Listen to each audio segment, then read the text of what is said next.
Bueno, bueno mis amigos, regresamos nuevamente acá, tratando de conectar nuevamente con ustedes. La señal por aquella cosa de la vida se cayó. Este es el segundo intento que hacemos por comenzar precisamente este programa o este segmento que hacemos los lunes acá, La Última Frontera, desde la cava de Vaca Brava, aquí en The York, en Caguas. Hace unos minutos habíamos comenzado, ¿no?, la transmisión y pues meramente se disolvió aquellas cosas que nos pasan regularmente.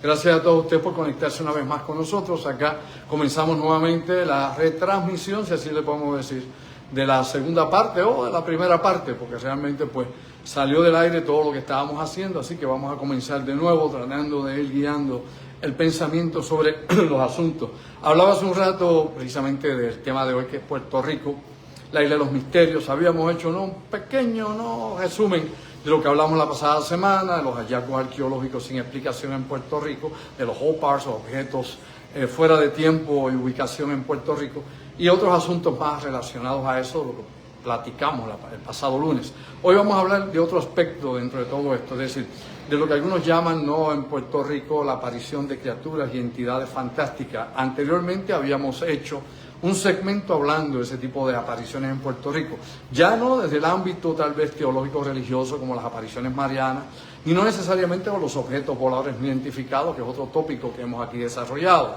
En este momento lo que queremos tratar es un poco más ese folclore mágico de criaturas mágicas que está en ese colectivo nuestro, en nuestra conciencia o inconsciencia. Me explico.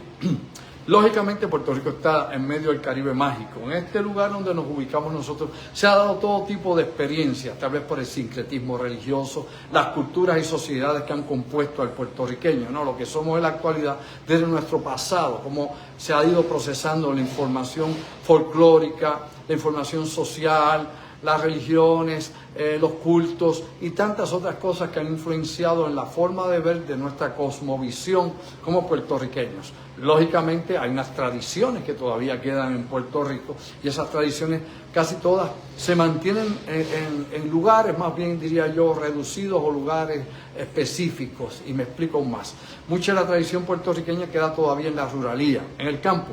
Algunos pueblos en la isla de Puerto Rico, ¿no?, algunas zonas urbanas, pues sí se tiene algún tipo de tradición o celebración, pero no se conservan las creencias originales que teníamos en pleno siglo XX, siglo XIX o inclusive mucho más atrás, desde la época de la conquista española hasta los mitos taínos. Todo esto llevado a la actualidad. Nosotros hemos hecho ese sincretismo de todas esas creencias populares, hemos adaptado y traído a nuestro mundo, ¿no?, a nuestra realidad puertorriqueña, la influencia que ha traído a Cuba con la santería, Palomayombe, Haití con el vudú, República Dominicana con el gagá, y otras influencias que ha habido inclusive de Centroamérica y Suramérica, que han influido de alguna forma o manera en cómo nosotros vemos, visualizamos el mundo espiritual o inclusive fenómenos paranormales que podrían manifestarse en nuestro medio. Dicho eso por arriba, la introducción, ya que nos mataron la transmisión al inicio, aquí tratamos de extender un poco, ¿no?, ya al tema central. El tema central de hoy, Puerto Rico, la Isla de los Misterios, pero estamos enfocando en apariciones y en criaturas que de alguna forma o manera han sido parte de la magia que se ha dado en Puerto Rico. Y me explico aún más. Muchas de estas tradiciones se han quedado, como habíamos desarrollado esto en otro tema, que esto, de hecho, hace como un año y medio más o menos atrás, hablé algo sobre los duendes en Puerto Rico, sobre las ánimas en pena en Puerto Rico, inclusive sobre las brujas en Puerto Rico y la tradición que hay en el Caribe y en África de las brujas. Las brujas africanas son diferentes al concepto de las brujas que se dan en Europa o inclusive en los Estados Unidos con las brujas de Salem y toda esta persecución que pudo haberse dado, o inclusive con la persecución que se hizo en América también de brujas o de cualquier otro que pudiera ser tal vez un impío o pudiera ser un reto, o pudiera ir en contra de los dogmas de la Iglesia Católica. Y ahí pues hemos hablado de esto anteriormente y presentamos precisamente esa persecución que se dio también en Puerto Rico, donde la tradición de Puerto Rico dice que la Inquisición quemaron, ¿no?, tres mujeres de origen africano allá en el viejo San Juan. De hecho hay una zona que le llamaban la Laguna de las Brujas. Pues aquí precisamente en el viejo San Juan está escrito, está en el registro histórico cómo se sentenció a tres bozales africanas, es decir, 3 esclavas traídas de África que se resistían a aceptar la fe católica y seguían practicando sus magias, sus fuerzas ocultistas o religiones obviamente paganas llegadas de África, y la condena obviamente fue pues quemarlas vivas. Así que en Puerto Rico también la Inquisición tuvo ese tipo de acciones y está en nuestra historia. Pero bueno, aparte de todo eso también, para ir llegando, ¿no?, a la actualidad y no quedarme en la historia, que es fascinante, pero definitivamente tenemos que ponernos en la actualidad. Nosotros hemos tenido una serie de experiencias muy interesantes en Puerto Rico que se han ido presentando tanto en la prensa escrita como en algunos libros que han recogido este tipo de fenomenologías en la isla, de apariciones. En un tiempo tuvimos muchas apariciones en la década de los años 60 de lo que eran duendes. Los duendes en Puerto Rico tuvieron, como dicen por ahí en buen español, un comeback, ¿no?, un regreso en la década de los 60. Hay un sinnúmero, ¿no?, inclusive de escritos periodísticos que representan en la década de los 60 por lo menos 4 o 5 casos de personas en diferentes pueblos de la isla de Puerto Rico que identificaban alegadamente duendes que aparecían en sus jardines o en sus cosechas. Esto es una nota histórica sumamente interesante porque es algo que pues se salía definitivamente de la normativa, de la normalidad de aquel entonces, pero no se hablaba de los extraterrestres ni de seres grises que andaban por ahí secuestrando personas o aterrizando en la isla. En aquel entonces, a principios de los 60, la gente lo veía todavía como la antigua tradición de los duendes de montaña en Puerto Rico. En la década de los 60, 70, pues obviamente hay una metamorfosis, hay una transformación de conceptos y de paradigma en Puerto Rico. Hemos hablado en otros momentos de la gran oleada del año 1972 al 73 en la región central de Puerto Rico, específicamente en Adjunta, y cómo empezaron a darse otro tipo de manifestaciones. De aquel entonces en adelante, ¿no?, en lo que resta del siglo XX, de la década de los 70 hasta el final del siglo XX, en Puerto Rico se hace muy regular el contacte. ¿Y qué es el contacte? Bueno, el contactado, la persona que alegada y supuestamente tenía comunicaciones telepáticas con seres de otros mundos, es decir, extraterrestres, entidades que venían en naves voladoras, que descendían en lugares ocultos en Puerto Rico, o había alguna base secreta en Puerto Rico. Y ese tipo de temas, sepa usted, comienza precisamente en ese periodo del año 72 hasta el año 1999. En todas esas 3 décadas, básicamente se da este tipo de casos, de situaciones donde personas alegan, algunos ser abducidos, secuestrados, otros alegan ver entidades extrañas que aparecen en la finca o inclusive en sus casas o a mitad de un camino en el campo o inclusive en la autopista. O sea, todo esto empieza a surgir. En los años 70 empieza esto a aumentar, este tipo de experiencias. Pero en los 70 es cuando más las personas describen pequeñas criaturas que aparecían en Puerto Rico. Y todavía, obviamente, permanecían descripciones muy diferentes a las de los llamados grises macrocefálicos, estos grises de cabeza grande que usted ve o que la gente describe. No digo que usted ve, pero bueno, por lo menos lo ve en una revista, en película, o es lo que mayormente se describe y se discute en el mundillo ovni, ¿no? Investigadores o seguidores del fenómeno ovni, pues más bien describen ese tipo de entidades. En aquel entonces, la mayoría de los casos no describían ese tipo de entidades o de entidades o criaturas. Vamos a explicar esto para que se ponga lo más sencillo posible. La década de los 70 y los 60, el famoso gris que usted oye hablar hoy en día no aparecía ni en los centros espiritistas. ¿Lo sabía? Verifique, vamos a ver la historia de todos estos casos como nosotros que estamos investigando desde el año 72. Lo digo de esta manera porque a las personas que uno entrevistaba y a las personas que entrevistaban otros investigadores bona fide de aquel entonces, el ingeniero Sebastián Robiú, por ejemplo, que ahora es doctor en antropología, el agrónomo, por ejemplo, otro amigo nuestro, Carlos Fernández, psicólogo Carlos Fernández, también esto, el agrónomo Noel Rigao, William Santana y muchos más de una organización llamada CEOVNIC, y luego los que estaban de la organización SEMCA de la Universidad de Puerto Rico, todos los que en algún momento estuvieron investigando esto de manera seria y metodológica, pues era casi inexistente ese tipo de entidad, ¿no?, gris pequeño con ojos rasgados grandes, macrocefálicos. Esto empieza a llegar como influencia de los Estados Unidos, lo sabía, ¿sí? Como aculturación, aprendamos el término. ¿Por qué? Porque obviamente la influencia de los casos que se daban en Estados Unidos y de las cosas que se describían en revistas, documentales o por investigadores en Estados Unidos de la cuestión ufológica, se empezó después a proyectar en Puerto Rico. Me explico para ponerlo más claro. Antes ese tipo de información no corría por la mente de nadie en Puerto Rico, elemental. La gente aquí tenía casos que eran más orgánicos, en el sentido que eran más directos con la experiencia misma, y en la enorme mayoría de los casos, tal vez, por lo menos los que yo investigué y los que investigaron otros con los que compartimos en aquel entonces y todavía compartimos, pues no describían ese tipo de entidades en Puerto Rico, despierta durmiente. Es con la influencia de los Estados Unidos, para que usted vea cómo juega el juego psicológico, para que despertamos conciencia en este asunto, es que en esa relación que empieza entonces a llegar toda esa información de seres grises, de estrellamientos en Estados Unidos, de todo este tipo de cosas. Antes aquí básicamente nadie hablaba de un estrellamiento, de algo particular. No es hasta que empieza a discutirse en la prensa, a escribirse en libros, a salir en documentales en los Estados Unidos, que aquí empiezan entonces a replicar lo mismo. Es decir, a decir que habían estrellamientos, que habían seres grises corriendo por las montañas, por los montes, entrando en las casas de las personas, abduciendo, secuestrando personas.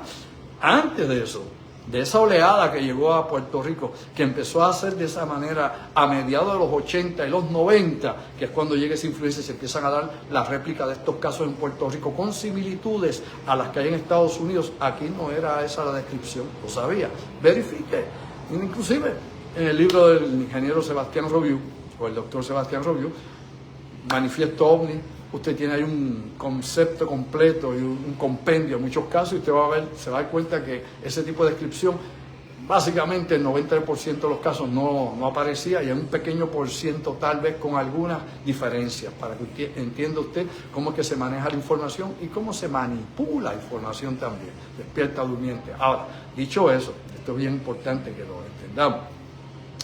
Usted veía que hablaban de hombres pequeños, hombres con medallones, hombres con trajes ajustados, pequeñas personitas, era lo que describía la gente, ¿no? O extraterrestres inclusive con antenas. Aquí lo veían con antenas, hace tiempo que ya no hay antenas, parece que ahora es por otro medio que se comunican, pero aquí en Puerto Rico hubo muchas descripciones, por lo menos 2 o 3 casos con personas o entidades con antenas, y todo este tipo de cosas relacionado con la aparición de aparentemente extraterrestres en Puerto Rico en la década de los 70.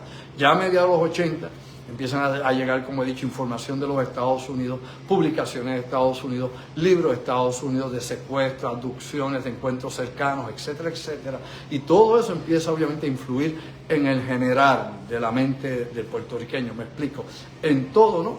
Ese mundo que nos vamos impregnando de información subconsciente, y en todo eso vamos entonces a ir transformando lo que originalmente se daba con unas características muy típicas de acá de Puerto Rico, influenciadas por el folclore anterior. El folclore anterior, como lo explicamos hace un rato, el sincretismo de los diferentes pueblos y la creencia de duendes y de espíritus de la naturaleza. Pues vamos entonces tomando esa transformación, ¿no? Y ahí vamos creando ya en esa mente mágica todo este tipo de otras entidades. Se trasciende, me explico.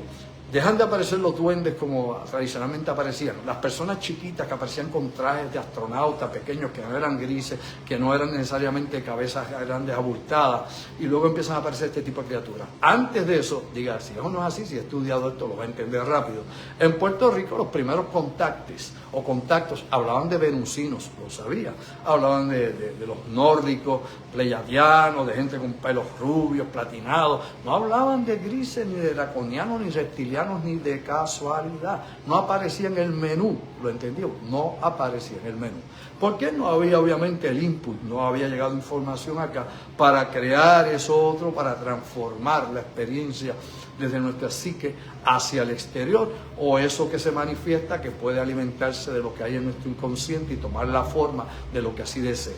Este es un tema obviamente complicado, ¿no? Y es una cuestión que no es sencilla explicarle. Aquí, como hemos hablado en otros momentos, en La Última Frontera, aquí hablamos del chupacabra en un momento, del vampiro de Moca, del garadiábolo, aquí hablamos de Comegollo, de Cangudrilo y tantas estas criaturas que han surgido en ese folclore mágico aquí en Puerto Rico y de lo paranormal, donde pues definitivamente Lo único que se ha encontrado en algún momento, pues alegadamente fue el garadiábolo, y hoy en día sabemos que eso es el pez diablo, es un tipo de mantarraya, que no existe, el garadiábolo como tal no existe.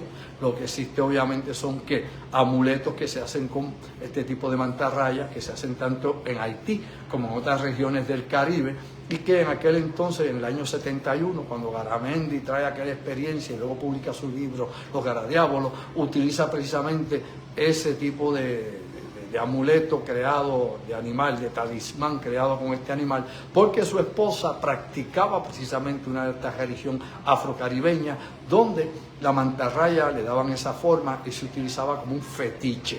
Dicho eso, para que la gente salga del marasmo y vea que es mito y que es realidad, que es verdad versus fantasía, pues el garadiábolo obviamente fue una invención de este señor que le sacó chavo, sí señor, Garamendi, le sacó dinero definitivamente al libro, y mucha gente en aquel entonces, como había estado cerca la situación de adjunta, los ovnis, y habían aparecido el vampiro Moca y tantas cosas más que surgieron, siendo cierto o no cierto, vampiro Moca, como hemos dicho, fue creado obviamente por la prensa, específicamente el periódico El Vocero, y los que investigaron eso originalmente, de alguna forma u otra, descartaron ese tipo de elementos, obviamente fantásticos, como lo fue el zoólogo Edwin Velázquez, entre otros más que investigaron el vampiro Moca en su tiempo, inclusive el mismo biólogo Gustavo Rodríguez, y nosotros obviamente en menor escala en aquel entonces, pero la realidad es que no había evidencia real, sino meramente el periódico El Vocero se dedicó, como expliqué en otros de estos programas de La Última Frontera, a crear todo un mito para vender prensa. En fondo, garadiábolo y vampiro Moca, dinero, despierta durmiente, no seas enano.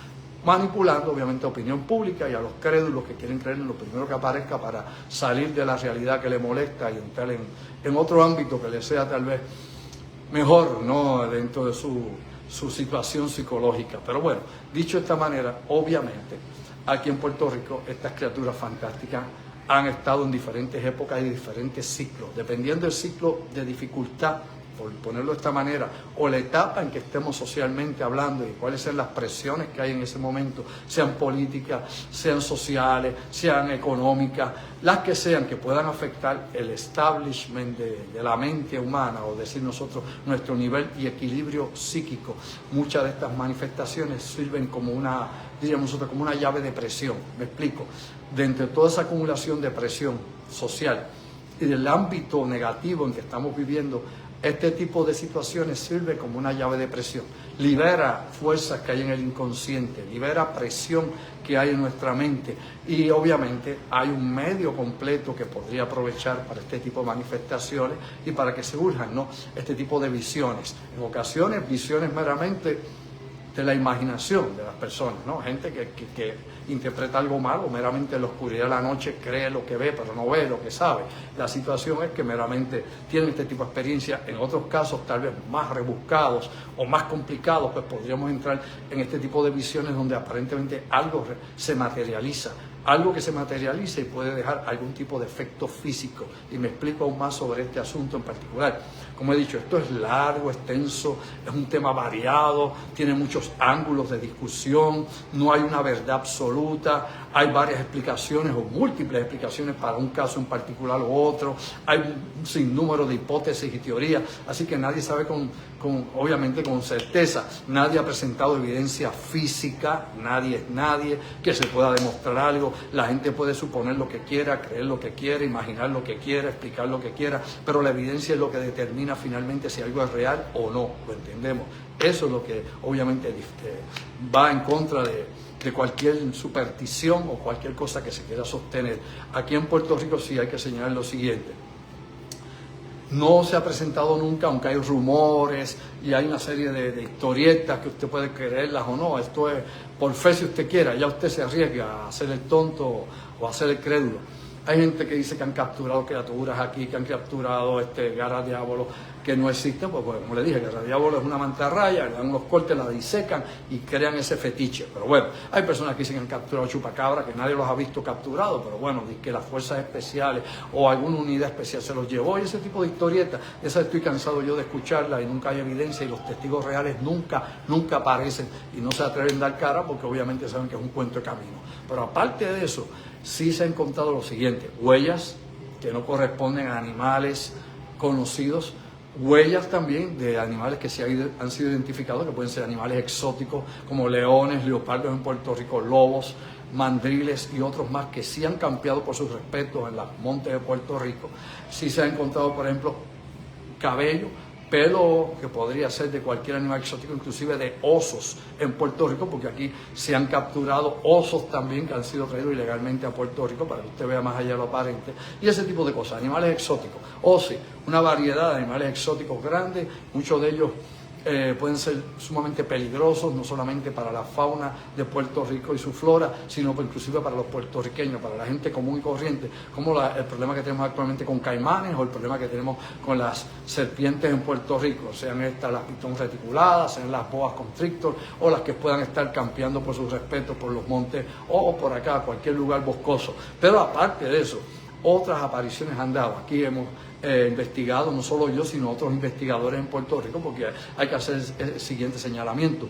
Aquí hay diferentes tipos de investigadores, unos más interesados en unas cosas que otros, unos que se dedican más a unos casos que a otros casos, y otros que hacen una generalidad de casos y hacen una mezcolanza que no saben si mañana es lunes, o si es hoy, o si mañana es miércoles, o es martes. Pero bueno, hay de todo en la viña del Señor, y uno pues más o menos trata de ver qué es lo que cada cual presenta, hace alguna comparativa con lo que uno ha investigado o con récords anteriores que puedan haber de este tipo de apariciones, de este tipo de situaciones que se han dado en Puerto Rico. Como he dicho, aquí hay una serie de folclore mágico, hay una serie de zoología fantástica, que usted tiene a la gárgola, que nadie ha capturado, que nadie ha fotografiado, que nadie ha puesto en video, que no hay evidencia de ella, serología celular o genética, nada, ni excreta. El chupacabra, exactamente lo mismo, sin evidencia de chupacabra, de sangre de chupacabra, de pelo de chupacabra, de escama de chupacabra, colmillo de chupacabra, nada, ni excreta de chupacabra. ¿Entendemos eso? Para ir hablando. Sí, obviamente se ha identificado aquí primates, cuando estaba Yuyo, que andaba campeando por ahí, chimpancé y otros primates más. Aquí obviamente panteras y todo eso se han localizado, se han capturado algunas y otras meramente pues desaparecieron como aparecieron. O el dueño la encontró y la escondió de nuevo, o quién sabe cómo, cuándo llegó aquí y de qué forma o manera se fue.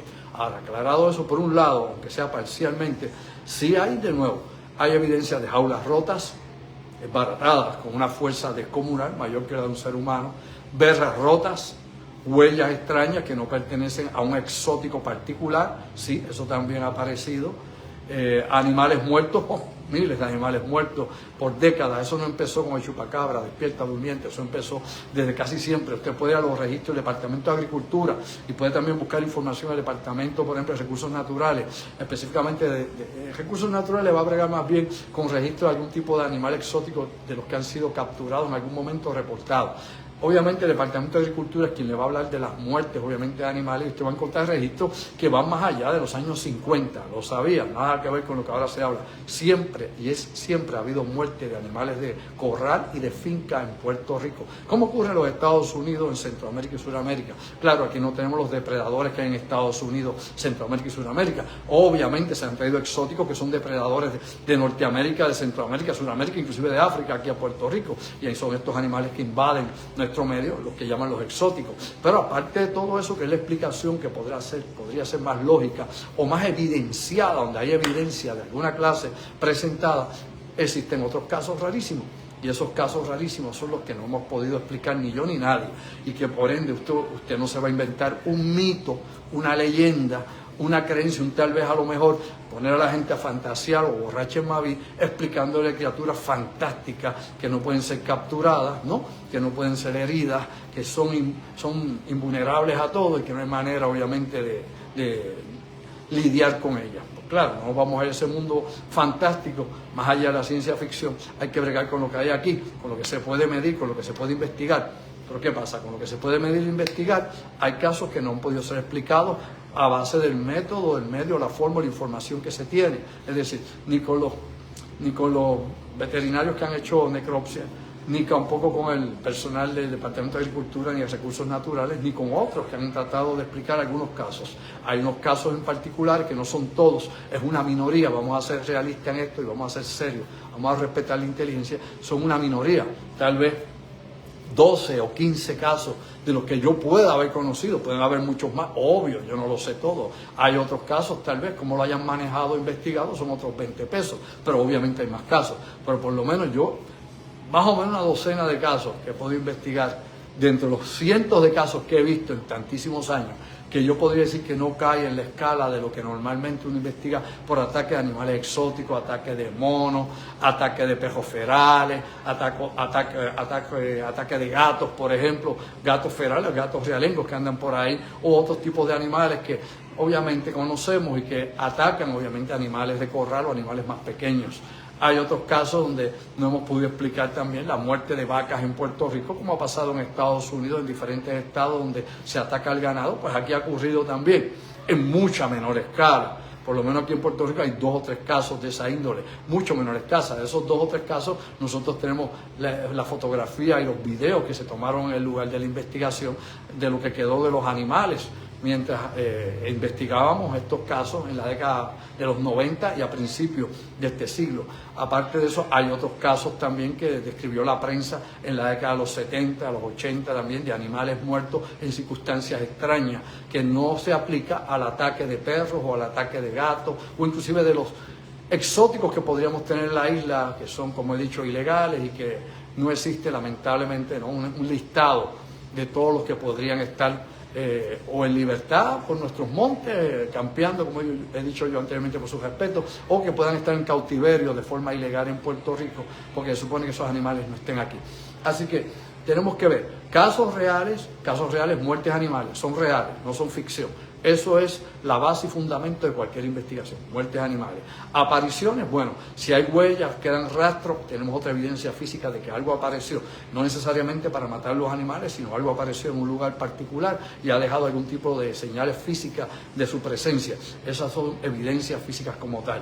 El estudio que se puede hacer de necropsia de animales, pues también puede dar información. En la mayoría de los casos no es lo que por ahí se publica o se dice, totalmente erróneo. Obviamente la mayoría de los casos tienen una explicación y son descritos como ataques por perros, ataques por gatos o algún exótico en particular. Hay otros casos que se salen de la norma y esos son los que hay que coger con pinza y ponerlos nuevamente en la canasta de esa evidencia extraña que no es compatible con nada de lo que se ha investigado o se ha tratado de probar a través de las agencias de gobierno o los que creen más o menos que tienen algún tipo de expertise para investigar este tipo de asuntos.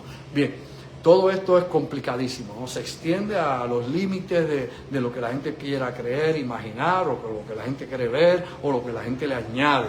A todos los casos alguien le añade siempre algo, eso es parte de la naturaleza humana. El ser humano tiende a exagerar, lo sabe, ¿verdad? Tiende a exagerar, y por eso hay que coger estas cosas con pinzas, como digo yo, y llevarlas por etapas y hacer una investigación metodológica y obviamente exhaustiva para tratar de ver si estas cosas existen o no. Yo hace años dejé este tipo de investigaciones. Ese tipo de investigaciones estuvimos trabajando casi 20 años, específicamente con muertes animales, apariciones de entidades extrañas o criaturas desconocidas, huellas que aparecían, olores que se registraban, etcétera, todo tipo de cosas. Al final me di cuenta que no llevaba a ningún lugar. ¿Por qué? Porque no había una explicación final real. Habían conclusiones más o menos que la gente daba, ¿no? Había suposiciones que tiene la gente. Tal vez una hipótesis como mucho, teoría ninguna realmente, porque no se fundamentaba en hechos, datos o investigaciones que pudieran sostener lo que la gente dice por ahí cuando quiere decir algo para llamar la atención. La realidad es que ¿quiénes siguen esos casos en la oscuridad? De esos casos extraños se pueden repetir, obviamente se seguirán repitiendo a través del tiempo. ¿Es cíclico o no es cíclico? Nadie sabe si es cíclico o no es cíclico. Podría ser, como he dicho, cuando se dan estos casos donde la confusión social y la problemática existencial de los pueblos es intensa, es alta y hay mucho desasosiego, pues sirve como válvula de presión y aparecen estas cosas extrañas. Pero ahí tendría que estar correlacionado con el inconsciente colectivo, aparte de apariciones que puedan ser físicamente captables o que puedan ser materializadas. Entonces, es un tema nuevamente difícil, complejo, no es para neófitos, no es para aquel que sí, tal vez a lo mejor. Esto hay gente aquí en Puerto Rico que ha estudiado por muchos años estos casos in situ, ¿no?, en el terreno. Hay varias personas aquí en Puerto Rico. Yo no vengo a criticar ni el trabajo de uno ni de otro. Yo creo que ellos tratan de aportar desde su punto de vista y de acuerdo, ¿no?, a sus conocimientos o a sus limitaciones, al igual que nosotros y otros más que han estudiado e investigado junto con nosotros diferentes casos. Muy pocas veces se puede coincidir con un caso porque hay tantos casos aislados y cada investigador ha estudiado e investigado casos diferentes. Muy pocos son los casos que coinciden para poder comparar entonces evidencia o datos que puedan ser recopilados en el lugar de los hechos. O sea, tantas cosas complicadas en todo esto. Esto es multifactorial, no es sencillo y a la misma vez esto no es un tema que sea agradable para la ciencia, como la conocemos convencional, ni que sea agradable para la academia científica en las universidades, y sobre todo el gobierno no le da mucho interés a esto, y la prensa cuando toca estos temas los toma de forma sensacionalista, amarillista, y lo que quieren obviamente es sensacionalismo, el morbo, y no la investigación real para ver qué hay detrás de todos estos eventos que se han dado, algunos de forma insólita en Puerto Rico y otros que podrían ser explicados pero que han sido sacados de contexto. Los dejo aquí, mis amigos, pero les recuerdo que estamos el próximo sábado. Este sábado, 14 de junio, estamos allá en Arecibo. Vamos a estar presentando el conversatorio Puerto Rico X-File, los archivos secretos de Puerto Rico. Vamos a estar dando un conversatorio con preguntas y respuestas, con material audiovisual de primera mano, un sinnúmero de temas de impacto, de lo que se supone usted no debe saber. Esto va a ser obviamente en Reactiva, el Salón Reactiva, de usos múltiples, que está en el mismo pueblo de Arecibo, en la avenida de Diego, número 210, en el pueblo de Arecibo. De Diego, 210 en Arecibo. Reactiva. Es audiovisual completamente, preguntas, respuestas. Vamos a hablar de proyectos en Puerto Rico que tienen que ver con los ovnis, los FANI, operaciones militares en Puerto Rico, secretividad, proyectos adicionales que se han llevado a Puerto Rico de psicología en masas en la isla y tantas cosas que se supone usted no deba saber, que la prensa, como he dicho yo tantas veces, no habla ni de casualidad. Con la evidencia, no es que me contó alguien, ahí lo presentamos, para que usted lo vea, para que usted le conste, documental y visual. Yo no vengo a hablar por hablar, yo presento lo que hay y ahí está la evidencia para despertar a los durmientes. No es especular, tal, no, ahí está, so what. Claro, para los amigos que quieren estar con nosotros allí en Arecibo, en Reactiva, este sábado a las 8 de la noche, con el conversatorio Puerto Rico X-File. El teléfono contacto es el 787-579-8600. Para separar tu espacio, puedas tener obviamente oportunidad de estar con nosotros allá, de poder ver la actividad, de preguntar, de indagar y de ver cosas que se supone usted no deba ver. Pues bueno, el teléfono 787-579-8600. Nuestra producción. Reserve su espacio, quedan muy pocos ya en el 579-8600. Los veo, mis amigos, se cuidan mucho. Será hasta el miércoles que estaremos nuevamente en ¿qué? Bueno, empezando en voz alta. Así que te lo digo una vez más. Sayonara, ojo visor, oído en tierra.